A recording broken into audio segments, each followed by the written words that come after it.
cuento lo que ha pasado.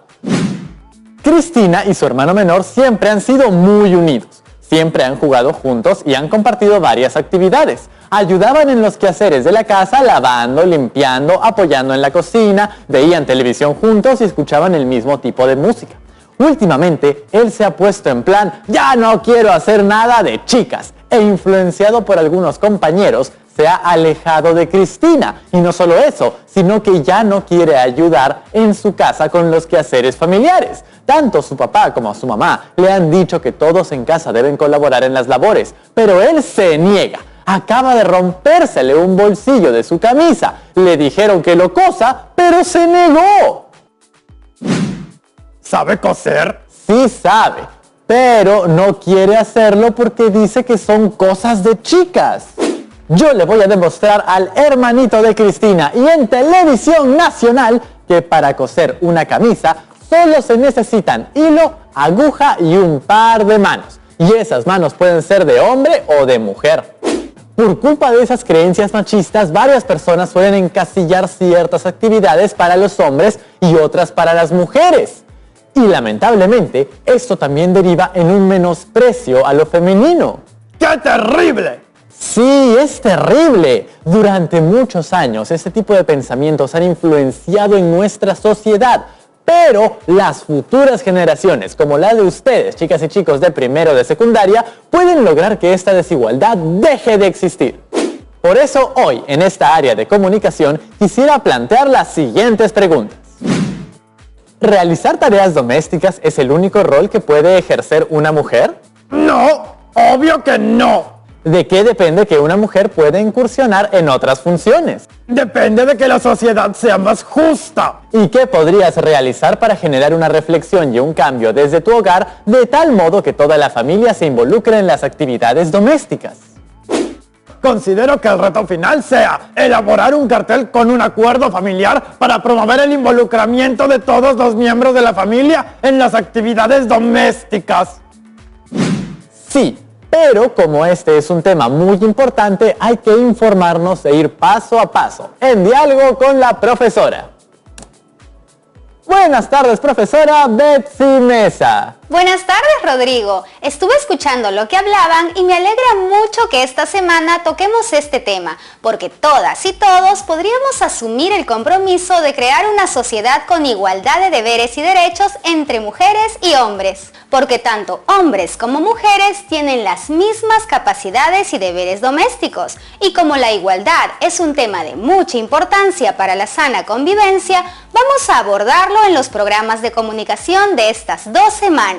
Para ello quería plantearles el siguiente cronograma. El día de hoy leeremos e identificaremos problemáticas, semejanzas y diferencias respecto de la participación de la mujer en la toma de decisiones. El miércoles leeremos y reflexionaremos sobre la importancia del trato respetuoso e igualitario para mantener una convivencia sana en el hogar. Y la próxima semana elaboraremos un cartel con un acuerdo familiar para promover el involucramiento de todos los miembros de la familia en las actividades domésticas. ¿Qué te parece? Bueno, empecemos haciéndonos esta pregunta. ¿Tú crees que realizar tareas domésticas es el único rol que puede ejercer una mujer? Por supuesto que no. Durante esta pandemia hemos visto a distintas mujeres trabajando como profesionales de la salud, como policías, periodistas y ministras. Han contribuido protegiendo a las personas del contagio y gestionando y aplicando estrategias para la reactivación económica de nuestro país. La mujer en la actualidad ejerce labores importantísimas para el desarrollo de nuestra sociedad. Así es, Rodrigo. Por eso, al finalizar este programa, el reto del día será elaborar un acuerdo para promover la participación igualitaria de mujeres y hombres en la toma de decisiones en el hogar. Un buen primer paso para nuestro gran reto de la segunda semana. Así es, y para tener una buena competencia lectora, revisemos los criterios que guiarán nuestros procesos de comprensión. Esta será nuestra lista de cotejo. Reconocí el tipo de texto y su intención comunicativa. Reconocí el tema y subtemas del texto. Realicé inferencias a partir de lo leído. ¿He parafraseado el contenido del texto? Es decir, ¿lo he dicho con mis propias palabras? ¿He opinado acerca del contenido, la organización textual, el sentido de diversos recursos textuales y la intención del autor? Ahora sí, leamos el siguiente texto que nos ayudará a conocer la problemática en torno a la participación de la mujer en la toma de decisiones. Ajá, por los gráficos podría decir que se trata de una infografía, pero también presenta párrafos. Entonces podría ser más bien un texto expositivo. ¿Por qué un texto expositivo? Primero, por el título. Una mirada a la autonomía de las mujeres peruanas. Pues al decir una mirada se refiere a que se va a enfocar en el tema de la autonomía de las mujeres peruanas. Además, porque tiene subtítulos donde se observan los subtemas que se abordarán, los cuales están acompañados de gráficos que complementan la información. En este tipo de texto, el escritor presenta, informa o explica un hecho de forma neutral y objetiva. Los dos principales tipos de textos expositivos son los textos divulgativos y los textos científicos.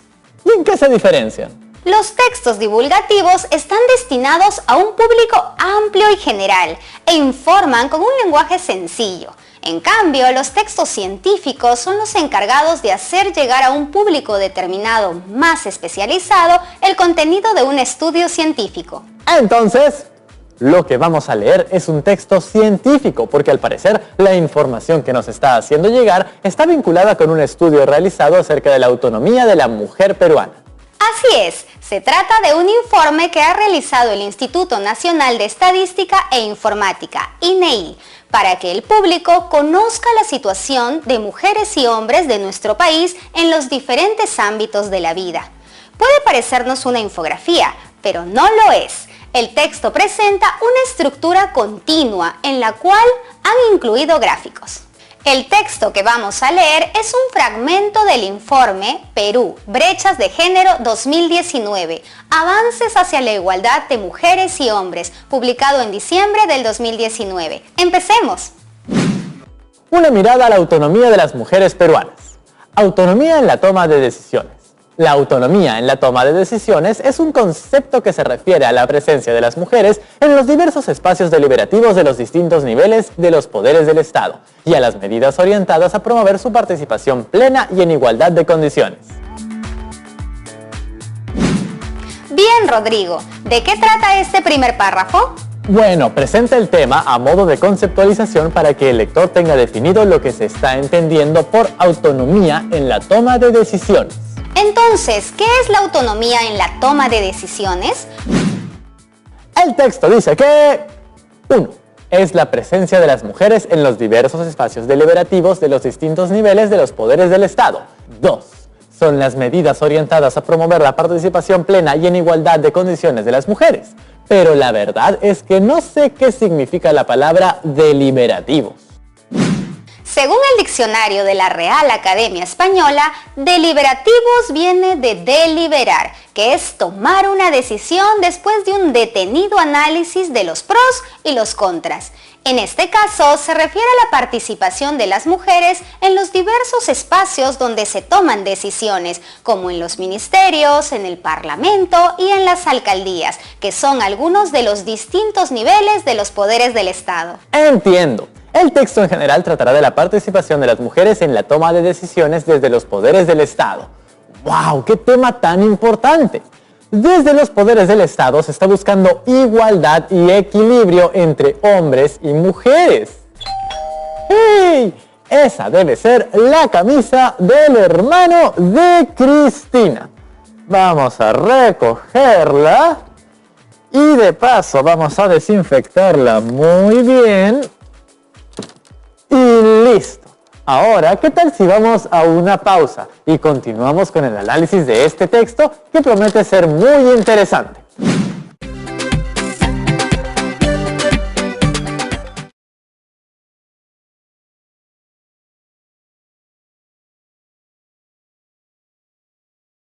Y listo. Camisa cosida. ¿Se necesitaba una mujer? ¿Se necesitaba un hombre?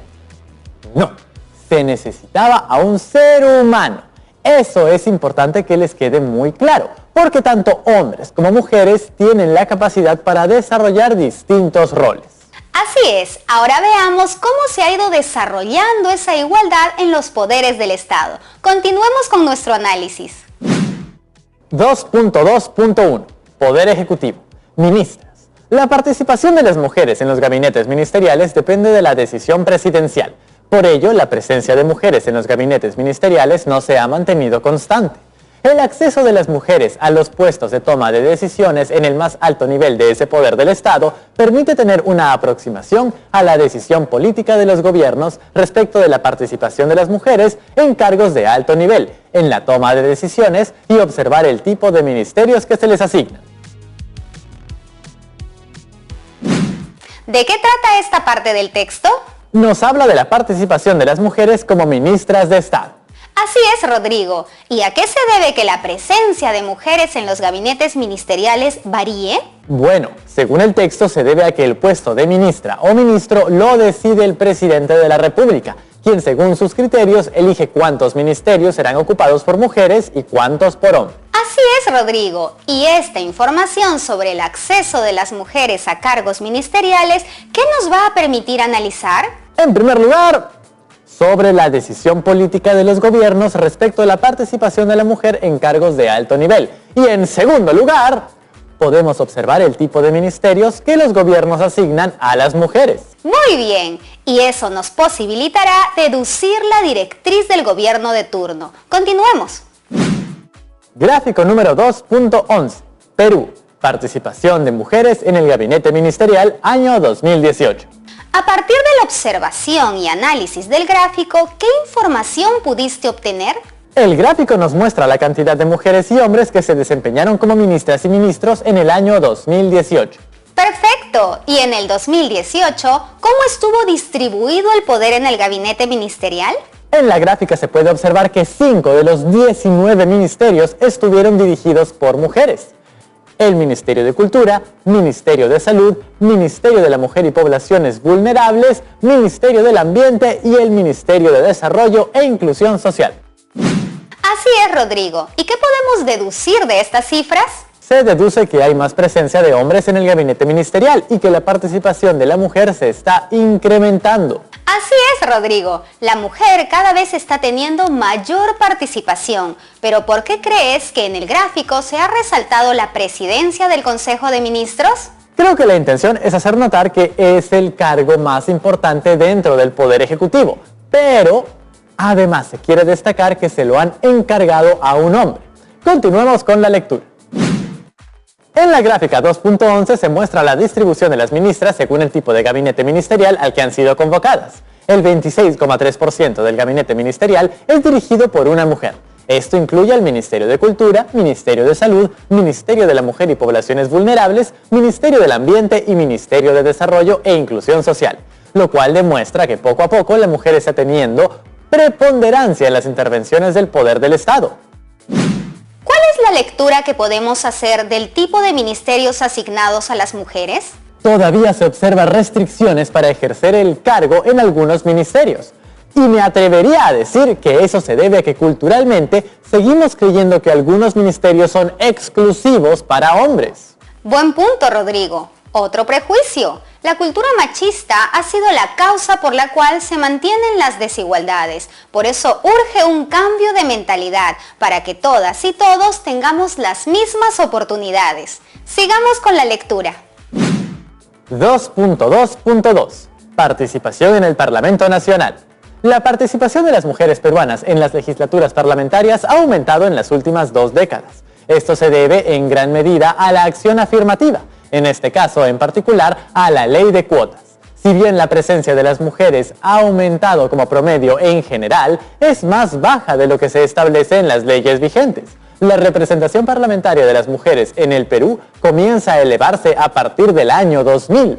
La proporción de mujeres que integran el Parlamento Nacional en el último periodo congresal 2016 a 2021 es de 28,5%. Comparada con el anterior periodo de la participación de las mujeres ha crecido en 7,0 puntos porcentuales. ¿De qué trata esta parte del texto? Analiza la presencia o participación de la mujer como parlamentaria. Así es, y lo hace desde su rol de congresista. ¿Y qué dice el texto respecto de la participación de la mujer en el Parlamento Nacional? Según el texto, ha aumentado como promedio, pero en general es más baja de lo que se establece en las leyes vigentes. En esta parte se menciona que dicho incremento se debe a la ley de cuotas. ¿Qué es la ley de cuotas? La ley de cuotas es una legislación electoral aprobada en 1997 que introduce la cuota de género con el fin de garantizar el pleno ejercicio del derecho de las mujeres a ser elegibles en igualdad de condiciones que los hombres en los cargos públicos. En ella se determina que las listas de postulación deben tener un mínimo de 30% de participación de mujeres y se aplica para la elección en el Congreso, en los gobiernos regionales y locales, en el Parlamento andino y en los cargos directivos de los partidos políticos. Ahora dime, ¿cuál ha sido el nivel de participación de la mujer en el actual periodo congresal? Las cifras son optimistas. La participación de las mujeres en este último periodo congresal 2016-2021 ha crecido en 7,0 puntos porcentuales comparada con el periodo anterior. Sí, podemos ver que la representación parlamentaria de las mujeres comienza a elevarse a partir del año 2000 y desde ahí en adelante el porcentaje de participación ha seguido incrementándose de manera considerable. Sigamos. Cuadro número 2.2. Perú. Participación de mujeres y hombres en el Parlamento Nacional según periodos congresales, desde el periodo 1950-1956 hasta el periodo 2016 a 2021. En sus inicios, la participación de la mujer en el Parlamento Nacional era nula, pues en el periodo congresal de 1950 a 1956 no ha habido ninguna parlamentaria mujer. Pero en los siguientes periodos se incrementó su presencia, aunque en bajas proporciones. Sin embargo, a partir del 2000 el incremento es notorio. ¿Y qué diferencias identificas entre los periodos congresales que se muestran en el cuadro? Una de las principales diferencias que veo es la cantidad de integrantes del Parlamento Nacional. En los periodos iniciales tenía 40% más integrantes que en la actualidad. La otra diferencia notable es la cantidad de cámaras que conforman el Parlamento Nacional. En los periodos iniciales era bicameral, constituido por la Cámara de Senadores y de Diputados. Y a partir de 1993 se convirtió en unicameral, conformado por el Congreso de la República. Muy buenos datos, Rodrigo. Continuemos con la lectura. 2.2.3. Participación en gobiernos locales. Poder local, alcaldesas. En lo que respecta a los gobiernos locales, la participación de las mujeres mostró un incremento, aunque aún se mantiene baja. Entre los periodos 2015 a 2018 y 2019 a 2022, el promedio nacional se incrementó en 2,8% al 4,8%. Sin embargo, como evaluación general sobre la base de este indicador, se puede afirmar que en el país no existe una masa crítica de mujeres en los cargos más altos del poder local. Lo anterior muestra las dificultades que existen para generar condiciones que favorezcan una mayor participación de las mujeres en el ámbito gubernamental, donde se toman las decisiones y se manejan los recursos locales. ¿De qué trata esta parte del texto? De la presencia de la mujer en los gobiernos locales. Así es, específicamente en el rol de alcaldesa. ¿Y cómo está la participación de la mujer en los gobiernos locales?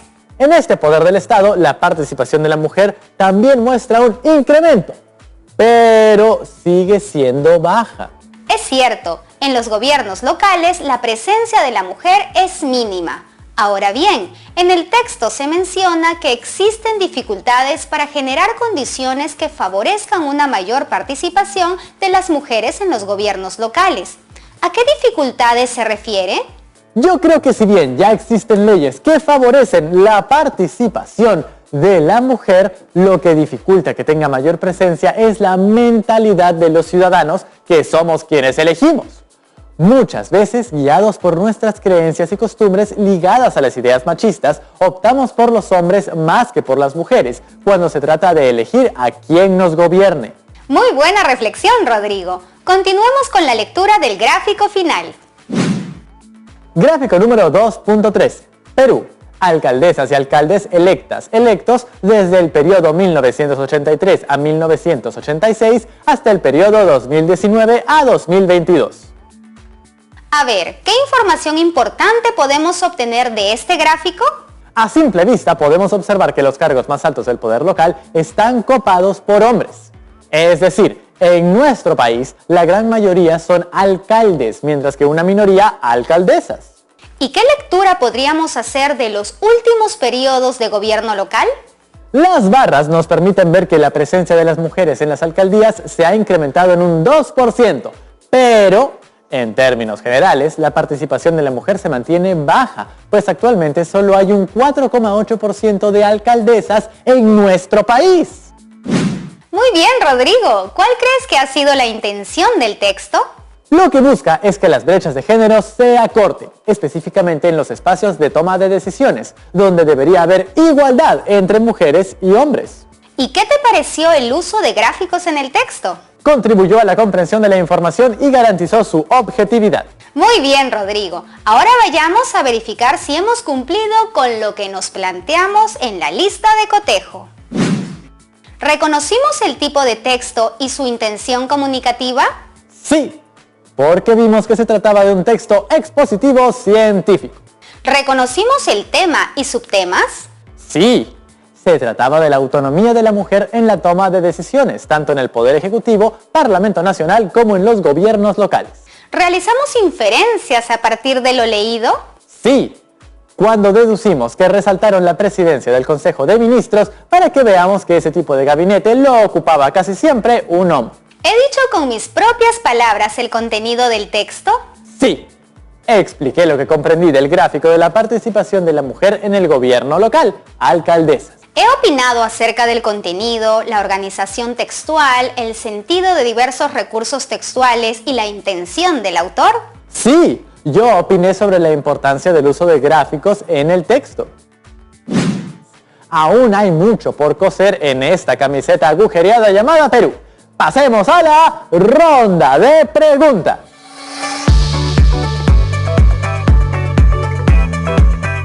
Hola a todos, me llamo Ana y envié este video desde Lima. ¿Qué estrategias podría aplicar para una mejor lectura de los gráficos? Yo les recomiendo 3 estrategias. Leer los datos, leer entre los datos y leer más allá de los datos. Con leer los datos me refiero a una lectura literal del gráfico, en la que solamente se tienen en cuenta aspectos presentados de manera explícita. En el nivel leer entre los datos hay que interpretar los valores de los gráficos y compararlos, es decir, se buscan relaciones entre las cantidades y se aplican procedimientos simples a los datos para encontrar relaciones contenidas en él. Leer más allá de los datos implica inferir a partir de los datos que se presentan en el gráfico, ya que a su vez requiere conocer el contexto en que estos datos se presentan. Todo lo que leamos debemos relacionarlo con lo que vemos en nuestra realidad. Muchas gracias, profesora Betsy Mesa. Ahora tenemos bien claro cómo aproximarnos a los textos expositivos con gráficas. Hasta el próximo programa. Muchas gracias, Rodrigo. Hasta pronto, chicas y chicos. ¡Qué excelente programa, chicas y chicos! Gracias a este texto expositivo hemos podido ver cómo la cultura machista aún está presente en nuestra población a la hora de decidir cargos de poder en nuestra sociedad. Lamentablemente, aún no llegamos a esta igualdad tan deseada. Por eso, ahora nos toca cumplir el reto de hoy. Reúnanse con su familia y hagan un acuerdo para promover la participación igualitaria de todos los integrantes de la familia en la toma de decisiones en el hogar.